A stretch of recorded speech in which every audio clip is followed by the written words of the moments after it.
फल क्या बोलो है रघुपति के लासा वचन राम जी को पावे जन्म में तो काल रघुवर पुर जाई जहाँ जन्म हरि भक्त आए हरि देव का जितना धराए हनुमत से सर्व दुख कराई संकट कटे मिटे सब मीरा जो सुमरे हनुमत बलवीरा जय जय हनुमान तेरा मेरा प्यार नहीं बदलेगा कभी ना बदले हो दाता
सांसों की माला ब्रह्मरो में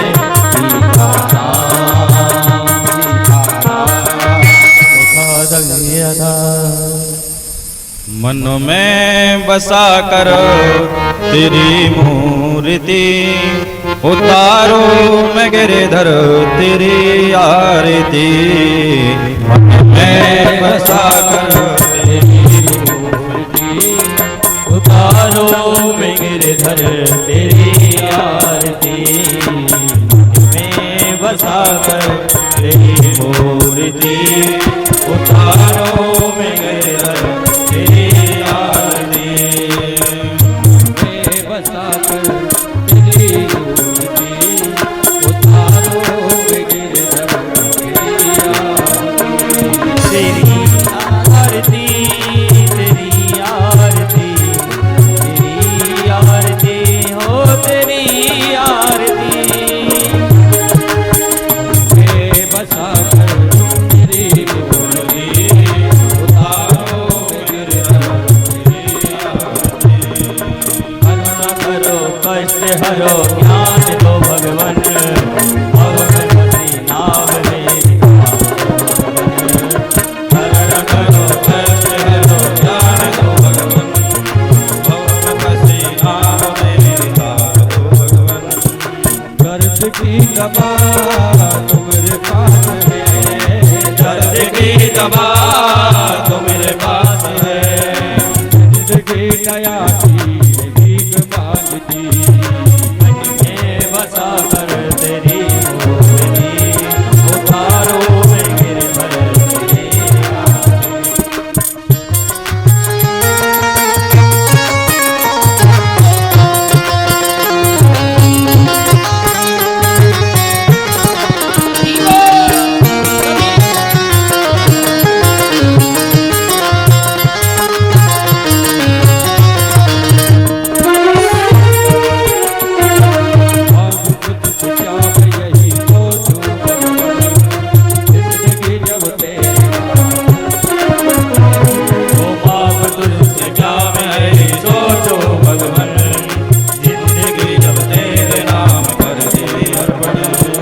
सब कुछ तेरा कुछ नहीं मेरा ओ सब कुछ तेरा कुछ नहीं मेरा चिंता है प्रभु तुझको संसार की मन में बसा कर तेरी मूर्ति उतारो मैं गिरधर तेरी आरती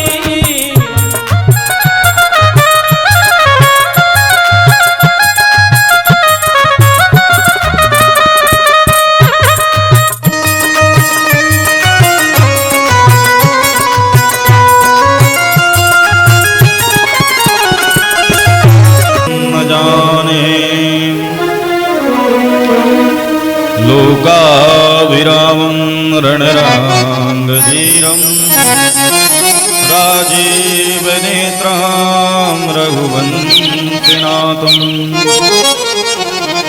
कारुण्यरूपं करुणाकरं तं श्रीरामचन्द्रं शरणं प्रपद्ये।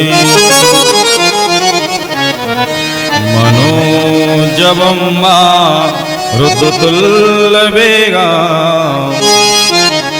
जितेन्द्रियं बुद्धिमतां वरिष्ठं वातात्मजं वा नरयोत्तमोख्यं श्रीरामदूतं शरणं प्रपद्ये।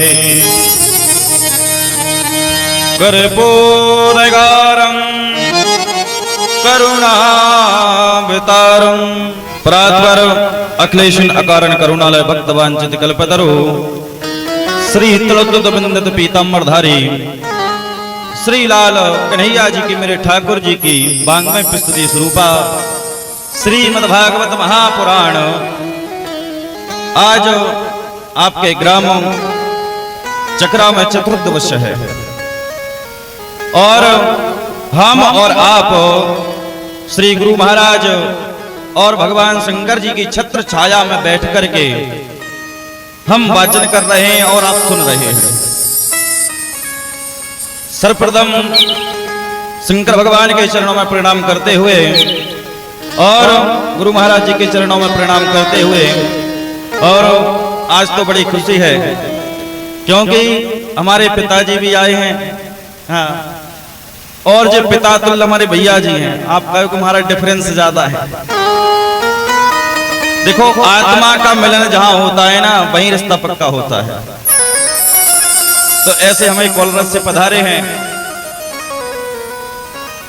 इन सभी के ब्राह्मणों देव के चरणों में प्रणाम करते हुए और जो संगीत के वादक हैं और सभी श्रोता बंधुओं को व्यासवंश जय जय श्री राधे, जय जय श्री श्याम। आइए हम और आप अपनी जोहा को पवित्र करने के लिए भगवान नाम का संकीर्तन करते हैं। देखो भैया, बोलना, क्योंकि जब हम भगवान का संकीर्तन बोलते हैं ना, तो हमारी जो अंतर आत्मा है ना, वो पवित्र हो जाती है।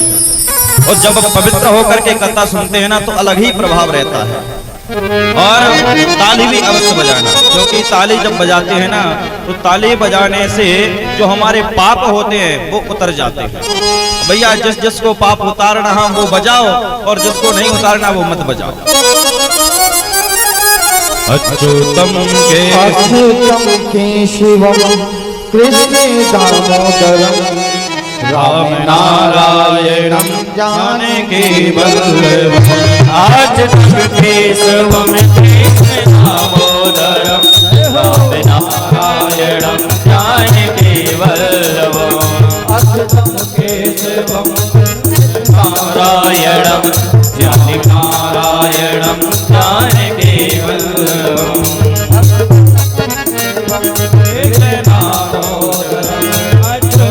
केशवम कृष्ण दामोदरम राम नारायणं जानकी वल्लभं। कौन कहता है भगवान आते नहीं, कौन कहता है भगवान आते नहीं, कौन कहता है भगवान आते नहीं, कौन कहता है भगवान आते नहीं,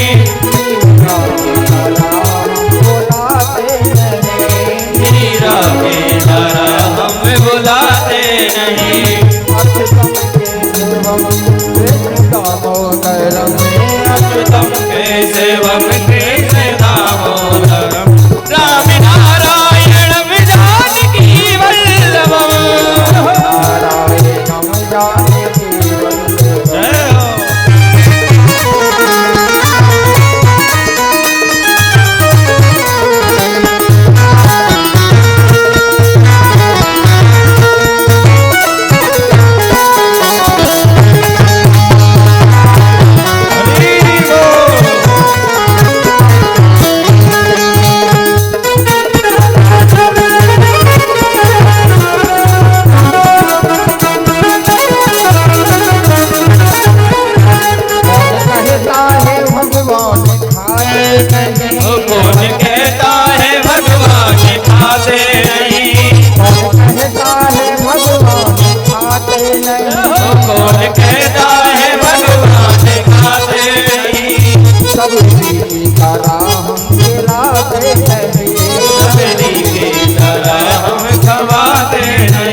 अच्युतम केशवम कृष्ण दामोदरम अच्युतम केशवम कृष्ण दामोदर राम नारायणम जानकी वल्लभम राम नारायणम जानकी वल्लभम। तालियों की सेवा करते हुए बड़े आनंद के साथ तालियों की सेवा देते हुए सभी ताली बजाएंगे।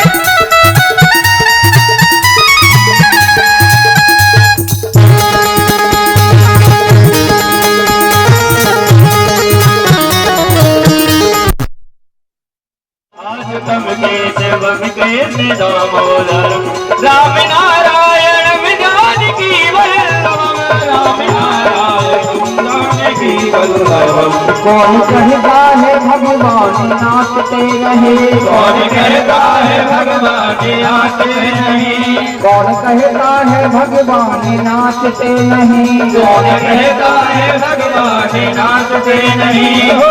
ओ गोपियों की तरह हम नचाते नहीं गोपियों की तरह हम नचाते नहीं।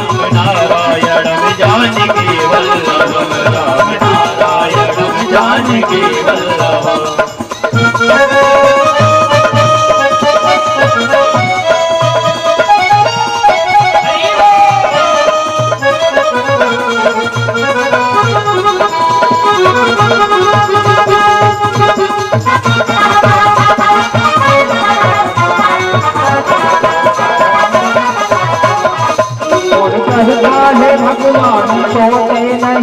कौन कहता है भगवान सोते नहीं कौन कहता है भगवान सोते नहीं। कौन कहता है भगवान सोते नहीं माँ को सुला की तरह हम सुलाते नहीं। माँ को सैला के जैसे सुलाते नहीं अच्युतम केशवम कृष्ण दामोदरम अच्युतम केशवम कृष्ण दामोदरम राम नारायणम जानकी वल्लभम राम नारायणम जानकी वल्लभम।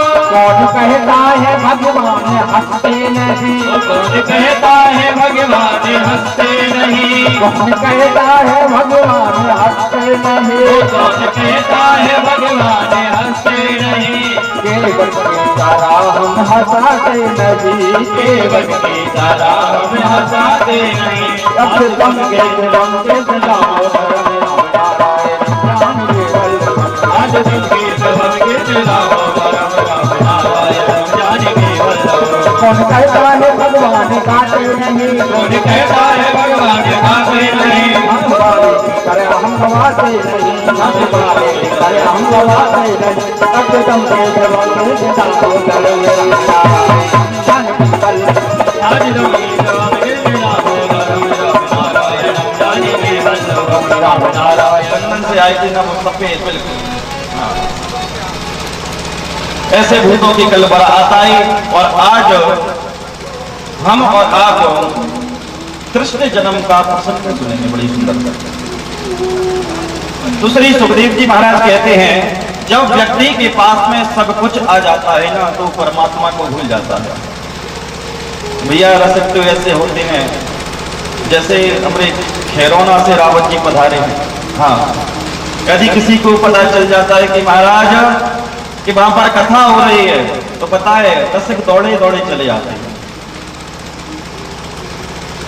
तो भगवान कहते हैं कि जब व्यक्ति के पास में सुख सुविधा सभी प्रकार की आ जाती है ना तो परमात्मा को भूल जाता है और परमात्मा को भूल जाने के बाद में वो अपने ही ऊपर ऐसा लगने लगता है उसको जैसे हम अपने पूरी परिवार को चला रहे हैं। एक बार तुम ध्यान से देखना, आपके घर में यदि पिताजी के दादाजी के सबके फोटो होना तो एक बार उसको देखना फोटो को और अपने मन में सोचना कि मैं था नहीं उस समय परिवार चल रहा था, आज मैं हूं तब भी परिवार चल रहा है। लेकिन परिवार को चलाते चलाते अपना मन में कभी अभिमान मत लाना। और एक बार आपने यदि अपने मन में अभिमान को बैठा लिया ना तो भगवान दूर दूर तक आपके पास नहीं आते। कि दुख में सुमिरन सब करें, सुख में करे न कोई। जो सुख में सुमिरन करे तो दुख काहे को होए। यदि भैया आपने यदि भगवान को सुख में भगवान का नाम लिया, भगवान का संकीर्तन किया तो दुख बिल्कुल नहीं आएगा। लेकिन पता है जब व्यक्ति सुख सुविधा में विलीन हो जाता है तब भगवान उनको कष्ट देते हैं। कष्ट देना भी जरूरी है।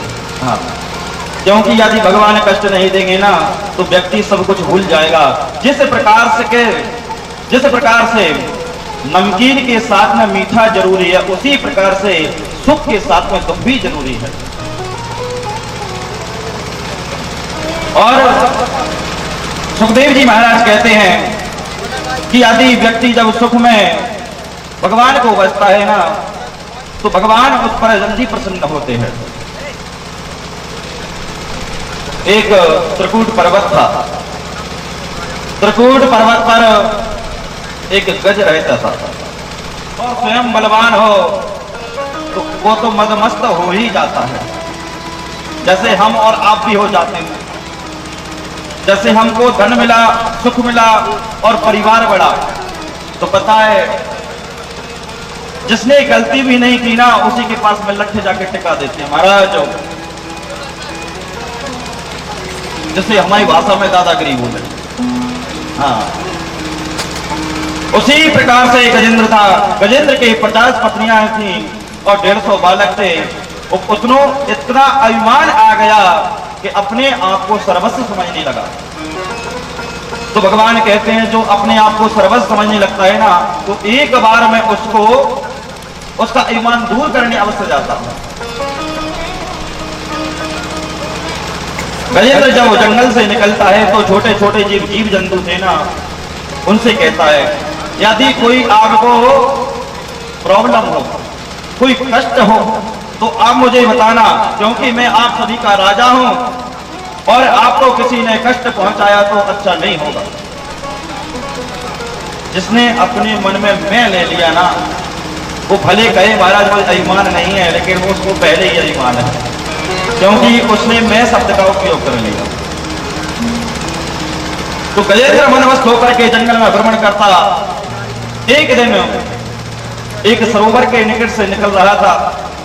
तो देखो सरोवर जब पड़ता है ना, सरोवर कहते हैं तालाब को। हाँ भैया, तालाब को कहते हैं सरोवर। सरोवर के निकट से निकल रहा था, हाथियों का झुंड था। गजेंद्र ने सोचा महाराज इसमें थोड़ा सा मदमस्त होते हैं। तो आज उसी सरोवर में गजेंद्र महाराज स्नान करने के लिए चले गए। अब उसी सरोवर में एक ग्राह रहता था। भैया ग्राह का मतलब होता है मगर। देखो हम और आप सबके पीछे मगर लगा है। हाँ, मगर कहते हैं काल को। उसी सरोवर में ग्राह रहता था। जब उस सरोवर में जैसे ही गजेंद्र ने स्नान करना प्रारंभ किया है, स्नान करते करते करते इतना मदमस्त हो गया है, अपनी पत्नियों को स्नान कराता, अपने बच्चों को स्नान कराता है और स्वयं स्नान करता है। जब हलचल मची तो ग्राह उसमें से जगा और ग्राह ने आकर के गजेंद्र का पैर पकड़ लिया है। जब गजेंद्र का पैर पकड़ा ना तो गजेंद्र ने सोचा मन में यदि कोई छोटा सा जीव जंतु होगा ना और उसको पता चलेगा कि मैं गजेंद्र हूं तो पता है वो आकर के मेरे चरणों में क्षमा मांगेगा, कहेगा कि महाराज मुझे क्षमा कर दो, मुझे पता नहीं था आप गजेंद्र हो। मन में इस प्रकार से जब भावना आई है गजेंद्र के,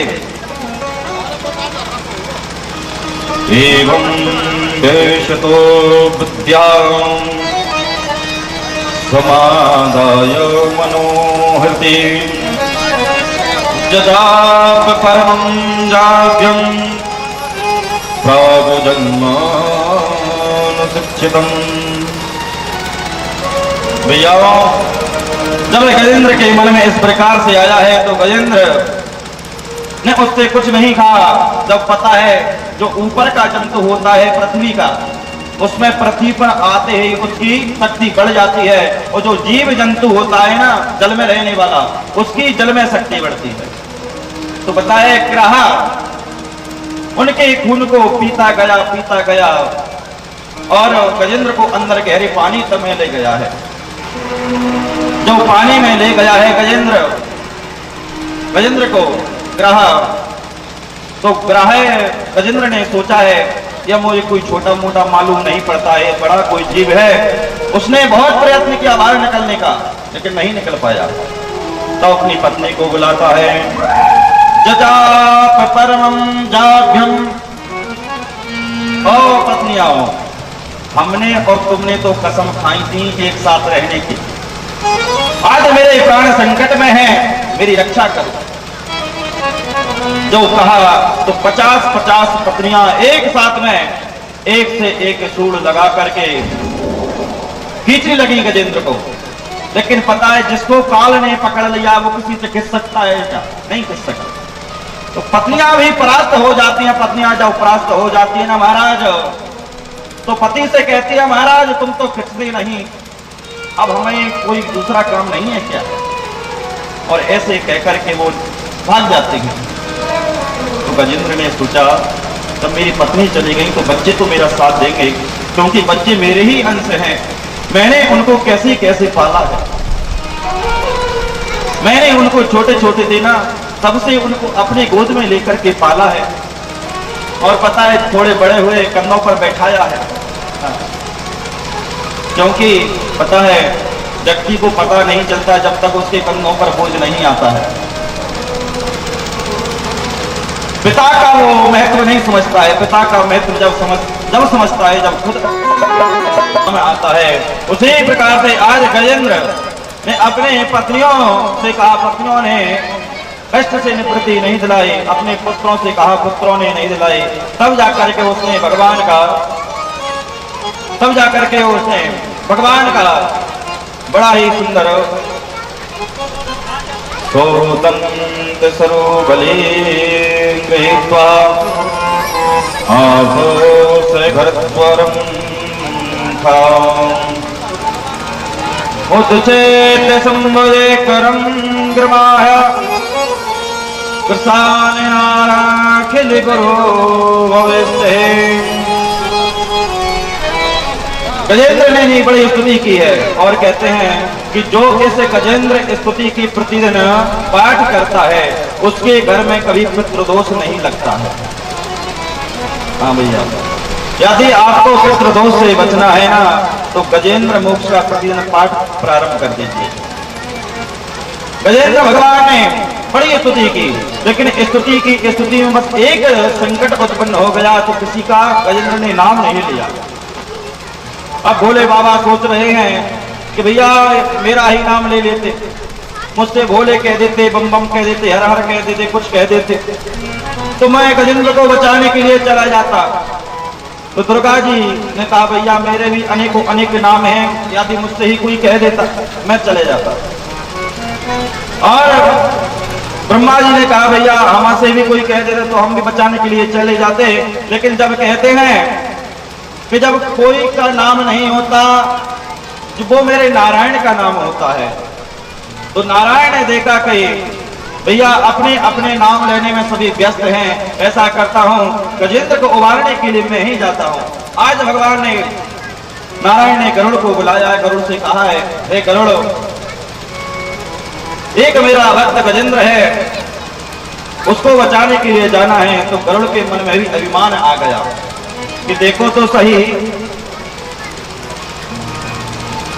स्वयं भगवान को लेकर के मैं उड़ता हूं। जब गरुड़ के मन में अभिमान आया तो भगवान ने कहा मैं गजेंद्र को तो बाद में उबारूंगा, पहले तेरा मैं अभिमान दूर करता हूं। भगवान ने गरुड़ को बुलाया तो गरुड़ से कहा गरुड़ आज मेरी तू इतनी उंगली उठा करके बता। आज ग्राह का जैसे भी वध किया है, तो देखिए हाँ और आप, क्योंकि ऐसा कोई प्रसंग नहीं है वो हम सभी पर लागू ना हो। गजग्राह का आपको प्रसंग सुनाया है, तो गजग्राह का प्रसंग सुनाने का बस एक ही कारण है कि आप भी समझ जाओ कि हम ही ग्राह हैं, हम ही गजेंद्र हैं, जीव गजेंद्र है। और पता है कि संसार की दुनिया में किसका जल भरा हुआ है? माया का। माया के जाल में हम बड़े मदमस्त हो जाते हैं महाराज, और मदमस्त होकर के ऐसे विचरण करते हैं जैसे आपको लगता है कि इस परमेश्वर तो इस दुनिया में है ही नहीं। अपने आप को परमेश्वर कहने लगते हैं। अरे जीवों में आपसे बस इतना ही कहना चाहता हूं। थोड़ी और आगे गाड़ी बढ़ी तो भैया स्वीकृति से आगे क्या आता है? मोहना। मोहना आया तो मोहना पे भी दो व्यक्ति चढ़े। दो व्यक्ति चढ़े तो उनसे भी आपका बहुत अटूट प्रेम हो गया। उसको भी आपने खाना खिलाया, उसका खाना आपने खाया। थोड़ी आगे और बढ़ी है तो ग्वालियर आप पहुंचा है। ग्वालियर क्या जंक्शन है? जंक्शन पे भीड़ अधिक होती है तो ज्यादा डिब्बा फुल हो जाता है। तो जंक्शन पे जैसे ही आज भीड़ चढ़ी तो सभी भीड़ वालों से आपका प्रेम हो गया। आपका प्रेम हो गया तो पता है आप एक दूसरे को छोड़ना नहीं चाहते हैं। आप एक दूसरे को छोड़ना नहीं चाहते हैं, चाहे भैया कुछ हो जाए लेकिन हम इसको छोड़ेंगे नहीं। धीरे धीरे गाड़ी पहुंच गई वृंदावन। अब आप सोच रहे हैं कि महाराज हम इनके साथ में जैसे कि आगे को जा रहे हैं, ऐसे दिल्ली उनको जाना है तो इनके साथ में हम भी आगे को चले, लेकिन उतरना कहां? वृंदावन। आप आगे जाने की कोशिश करोगे तो पता है टीटी आएगा। टीटी जानते हो, सब डराते हो उससे। एक टीटी आएगा और टीटी आएगा और कहेगा भैया तुम्हारा टिकट कहां तक है? वृंदावन तक। अच्छा वृंदावन तक आगे को जाने का प्रयत्न कर रहे हो तो टीटी लेगा, आपको पकड़ करके बाहर फेंक देगा। उसी प्रकार से हमारी जो जीव है ना, हमारा जो शरीर है ये भी एक गाड़ी की भांति है। कोई पुत्र बनता है, कोई पुत्री बनती है, कोई मामा बनता है, कोई बुआ बनता है, कोई मौसी बनती है, कोई मौसा बनते हैं। अनेकों अनेक रिश्तेदार मिल जाते हैं इस जीव को भी। लेकिन पता है जब हमारा आखिरी समय आता है ना तो हम सोचते नहीं कि हम जाएं। हम सोचते हैं महाराज अभी मेरे पुत्र का विवाह हुआ है, मैं पुत्र का और विवाह कर लूं। लेकिन कभी टीटी नाम का जो काल आता है वो कहता है मैं तेरे को कराऊं अच्छे से, पकड़ता है और घसीटते हुए ले जाता है। भैया जितना हो सके भगवान का नाम अपने मुख से जपो, जितना हो सके, क्योंकि कलयुग में बस एक ही चीज है जिससे आपका तारण तरण हो सकता है। क्योंकि तुलसीदास बाबा भी कहते हैं कलयुग केवल नाम आधारा, कलयुग केवल नाम आधारा, कलयुग केवल नाम आधारा, कलयुग केवल नाम आधारा, कलयुग केवल नाम आधारा, सुमरे सुमरे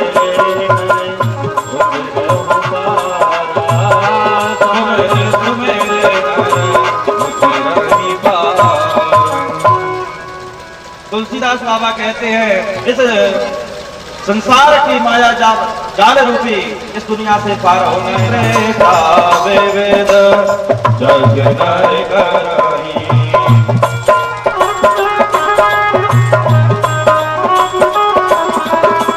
वेद जग नर करही, प्रभुहि समर्पे कर्म भव तरही।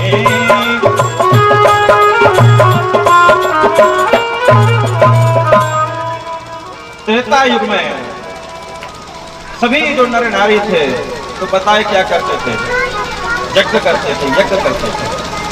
लेकिन भैया अब तो इतने यज्ञ होने लगे हैं। पहले कोई व्यक्ति बात चलाता था और कहता था कि तूने अच्छी यज्ञ करवा ली। अब तो भैया कहते हैं हाँ भैया मैंने भी यज्ञ करवा लिया, तो इस कहावत भी लुप्त हो गई। त्रेता युग में यज्ञ करता था, यज्ञ करने के बाद में जो फल उसको मिलता था उसको भगवान के चरणों में समर्पित कर देता था और उससे व्यक्ति की तारण तरण हो जाता था।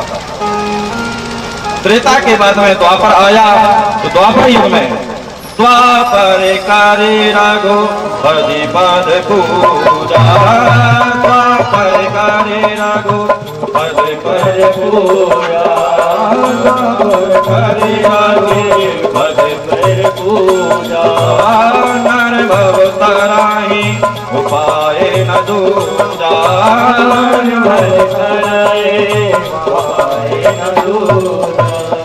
द्वापर में भगवान के चरणों की पूजा करते थे हजारों लाखों वर्ष, और हजारों लाखों वर्ष करने के बाद में अपने जो फल प्राप्त होता था उसको भगवान को समर्पित कर देते, तब उनका तारण करण होता था।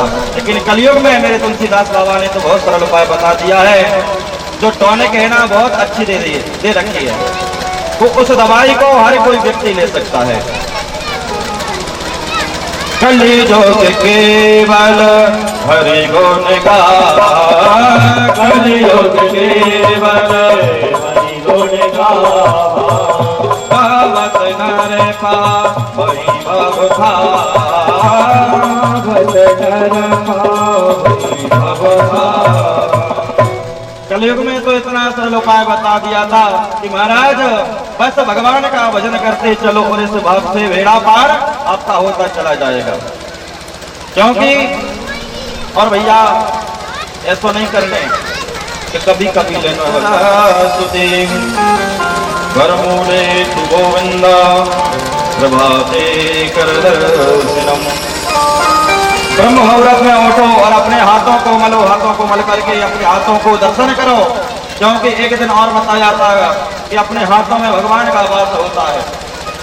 भैया जब भगवान का वास होता है ना, हाँ, आप अपने हाथों को मलो और पता है उठ करके पहले अपने माता पिता गुरु को प्रणाम करो, और माता पिता गुरु को प्रणाम करके फिर दिन की शुरुआत करो। पता है ब्रह्म मुहूर्त में उठने से आपका शरीर है बिल्कुल निरोग रहेगा। और एक और बात अभी हमने देखी है यहीं पे, तो भैया जैसे तुम ऊपर से पानी पीते हो बहुत गलत कार्य करते हो, हाँ, क्योंकि जब ऊपर से आप पानी पीते हो ना तो उससे भी हमारे शरीर को नुकसान होता है। जब आपका 30-35 का उम्र हो जाएगी ना तो आपके हर अंग दर्द करने लगेगा, घुटने दर्द करने लगेंगे। इसलिए क्योंकि मूर्ख की परिभाषा में दिया गया है शास्त्रों में। एक बार कालिदास जी महाराज राजा भोज के पास में पहुंचे। राजा भोज ने कालिदास जी को देखा और कहा कालिदास से, ओ मूर्ख। कालिदास ने कहा महाराज तुमने मुझसे मूर्ख तो कह दिया, लेकिन ये बताओ कि मूर्ख किसे कहते हैं। तब कालिदास जी ने कहा है, खादन्न गच्छामि हसन्न जलपे गतं न शोचामि कृतं न मन्ये द्वाभ्यां तृतीयो भवानि राजन् किं कारणं भोज भवामि मूर्खा। भैया श्लोक भी हम इतने धीरे धीरे बोलते कि श्लोक से ही समझ जाओ, समझाने की आवश्यकता करना पड़े। कालिदास जी कहते हैं महाराज खादन्न गच्छामि असन्न जलपे, मैं जब चलता फिरता हुआ खाता नहीं हूं, क्योंकि पता है जो चलते हुए खाता है उसको मूर्ख की श्रेणी में लिया गया है।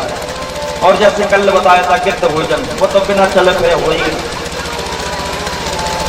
असन्न जल पे हंसते हुए जल को नहीं पीना चाहिए, जो निकल गया उसके बारे में भी नहीं सोचना चाहिए, आगे क्या आएगा उसके बारे में भी नहीं सोचना चाहिए, और सोचना चाहिए तो वर्तमान के विषय में सोचना चाहिए। क्योंकि यदि आपने वर्तमान के विषय में सोच लिया तो भूतकाल और भविष्यकाल दोनों ही आप काल सुधर जाएंगे आपके भैया। लेकिन कलयुग में तो ऐसे ऐसे भक्त हैं। एक भक्त राय थे तो राम जी के दर्शन करने के लिए मंदिर में गए। बड़ा मंदिर था तो भगवान के दर्शन करने के लिए गए। तो दर्शन करने के लिए गए तो पता है मन दर्शन तो कर रहे हैं राम जी के, लेकिन उनका जो मन लगा हुआ है अपनी चप्पलों पर। कि ऐसा न हो जाए बड़ो मंदिर है बाहर की चप्पल रखी है कोई ले जाए। और ऐसा ही हुआ, भक्त राय उधर से दर्शन करके लौटा और इधर देखा तो उसकी चप्पल गायब। घर आया, घर आकर के अपने मित्र से कहा, मित्र आज भगवान के मैं दर्शन करने के लिए गया, लेकिन जैसे ही गया मेरी कोई चप्पल चुरा करके ले गया, लेकिन कल मैं भगवान से जरूर लड़ूंगा। जरूर क्रोध में आ गया। दूसरे दिन उसका मित्र और वो दोनों भगवान के दर्शन करने के लिए गए, और दर्शन करने के लिए गए, उसने दर्शन भी किया। दर्शन करने के बाद वहां लौटने लगा, तब उसका मित्र बोला कि ये बता भैया, तू तो क्रोध में इतना था कि भगवान को कल मैं लड़ूंगा, बुरा भला कहूंगा, तू भगवान से लड़ा क्यों नहीं? तो पता है भक्त ने कहा कि मैं भगवान से क्या लड़ूं, क्योंकि मैंने भगवान से कहा भगवान मेरी कोई चप्पल चुरा ले गया, तो भगवान ने भी अपने पैर बता दिए कि पहले मेरी चुरा ले गए, बाद में तेरी ले गया। भैया ऐसे भगवान का भजन मत करो, केवल मन को एकाग्र करके करो, और हमेशा इतना प्रयत्न करो कि हमारे घर से कोई अतिथि भूखा ना जाए, कोई ब्राह्मण आए, संत आए, वो भूखा ना जाए, क्योंकि गौ सेवा, संत सेवा से बढ़कर इस दुनिया में कुछ नहीं है। परीक्षित जी महाराज कहते हैं, कृता खेदयते वाले अहो चिंता महाराज मिले और इंद्र महाराज मिले ना, तो इंद्र को जैसे दुर्वासा ऋषि ने देखा तो कहा, देखो दुर्वासा ऋषि ने कि मेरा चेला मिल गया है, तो मेरे चेले से मिलता हूं। तो इंद्र से मिले तो इंद्र दुर्वासा ऋषि गले में जो माला पड़ी थी, दुर्वासा ऋषि ने अपने गले की माला ली और इंद्र को पहना दी। पता है कि इसके मन में अभिमान आ जाता है ना, तो कोई ना कोई पाप अवश्य कर जाता है। तो आज इंद्र ने भी एक बड़ी गलती की है। इंद्र ने दुर्वासा ऋषि की जो माला पहनाई थी, उस माला को निकाला और अपने ऐरावत हाथी को पहना दिया। जैसे ऐरावत हाथी को पहनाया महाराज, तो पता है ऐरावत हाथी ने उस माला को अपने चरणों में डाल दिया और मसलने लगा। दुर्वासा ऋषि ने देखा कि मेरा अपमान मेरे पिता का अपमान है, तो दुर्वासा ऋषि ने श्राप दे दी कि स्त्रीहीन भवे कारण ममते मानता। ओ इंद्र, तू अपने अभिमान में इतना चूर है, जब मैं तुझे श्राप देता हूं कि तुम सभी देवता श्रीहीन हो जाओ। देखियो, आप परिवार में एक गलती करता है, लेकिन सभी परिवार वालों को भोगना पड़ता है। पृथ्वी कांपने लगी है। बोले महाराज, इस हलाहल जहर से एक दिन पृथ्वी नष्ट हो जाएगी, जीव जंतु सभी नष्ट हो जाएंगे। तो सभी देवी देवता लोग भगवान शंकर के पास में पहुंचे और बार बार उन्होंने स्तुति की। तो भगवान शंकर ने आंखें खोली तो देवता लोग एक जहर का हलाहल विष का पात्र लिए खड़े हुए थे। तो पता है बोले ने कहा, हे देवता लोग, तुम कैसे आए हो? अब भैया कैसे कह दे कि तुम जहर पी लो? तो उन्होंने कहा भगवान भोलेनाथ जी से, हे प्रभु, आप तो इतने कृपा निधान हो, आप तो इतने दयालु हो कि आप तो सोचते भी नहीं, और तो इतने कृपा निधान हो, लेकिन आज इस संकट आ गया है पृथ्वी लोक पर। शंकर बोले, मेरे होते हुए क्या संकट है? बोले कुछ नहीं, जो हलाल कुछ निकलो है। तो भोले बाबा बोले, अरे देवलोग, तुम ऐसी कह दो ना कि हमें तुम जहर पिलाने के लिए आए हो। आज भगवान ने उस हलाहल विष के पात्र को लिया है और पीने लगे। पीते पीते उनको ध्यान आया कि मेरे आत्मा रूपी मंदिर में मेरे राम बैठे हैं, यदि आत्मा तक ये हलाहल विष चला गया तो मेरे परमात्मा को कष्ट होगा। तो रा कहा तो खुल गया, माँ कहा तो बंद हो गया, और राम कहते हुए अपने कंठ में ही पूरे हलाहल विष को ग्रहण कर लिया। बोले नीलकंठेश्वर भगवान की। उधर से उनका गला नीला पड़ गया जहर के कारण। फिर दोबारा से मंथन प्रारंभ हुआ। कामधेनु गाय निकली, उन्हें संतों को दे दी। एक चंद्रमा निकला, वो आकाश में चला गया है। सुंदर सुंदर अप्सराएं निकली, अप्सराएं उर्वशी आदि। फिर लक्ष्मी जी का प्रागट्य हुआ है। मंथन करते करते करते आज मंथन से धन्वंतरि जी का प्रागट्य हुआ है अमृत का कलश लेकर के। और जैसे ही हो गए हैं और देवताओं से कहा कि जो पहले पतला पतला है ना वो मैं देवताओं को पिला देती हूँ और जो गाढ़ा गाढ़ा नीचे बचेगा ना वो आप पी लेना। इतने लोग बोले ठीक है। पानी रूप धारण किया भगवान ने, थोड़ा थोड़ा सा लिया, सभी को पिला दिया। लेकिन एक राक्षस बड़ा चालाक था, उसका नाम था स्वरभानु। उसने देखा कि देवताओं को क्या बट रहा है, क्योंकि आप पंगत भागे जाओ तो दूसरे की पत्थर को लड्डू बड़ो ही लगे, क्या वो हो एक जैसे, लेकिन लड्डू तो वो है बाकी पत्थर। तो स्वरभानु ने देखा कि अमृत देवताओं को पिला रहे हैं ना कुछ ये गड़बड़ कर रहे हैं, तो अपना रूप बदल करके सूर्य और चंद्रमा के बीच में खड़ा हो गया। और जैसे ही खड़ा हुआ, भगवान को पंक्ति में भेद नहीं करते तो भैया अमृत लिया, अमृत स्वरभानु को भी पिला दिया। लेकिन जैसे ही पिलाया स्वरभानु को और भगवान को लगा ये राक्षस है, तो भगवान ने अपने सुदर्शन चक्र से उसके 2 टुकड़े कर दिए। भैया जिसने अमृत का पान कर लिया वो मरेगा नहीं। और जैसे ही भगवान ने 2 टुकड़े किए, एक टुकड़े का नाम हो गया राहु, दूसरे का नाम हो गया केतु। और भैया सूर्य चंद्रमा के बीच में खड़ा था, इसलिए सूर्य चंद्रमा भस्ते पति पुत्राद्य मोहे विचकारणम्। माता दिति ने प्रारंभ किया है, माता गर्भवती हुई, धीरे धीरे भगवान के गर्भ में आए। और आज आपको बताएं भादों का महीना बहुत श्रेष्ठ है, क्योंकि जो हुए ना सब भादों के महीने में अवतार हुए हैं। कर्णा जी का यादी, कन्हैया का, मेरे ठाकुर का यादी अवतार लिया तो भादों के महीने में। बलराम जी का अवतार हुआ वो भी भादों के महीने में। और आज दिति गर्भवती थी, वो महीना में चल रहा था भादों का। धीरे धीरे समय आया है, समय आया तो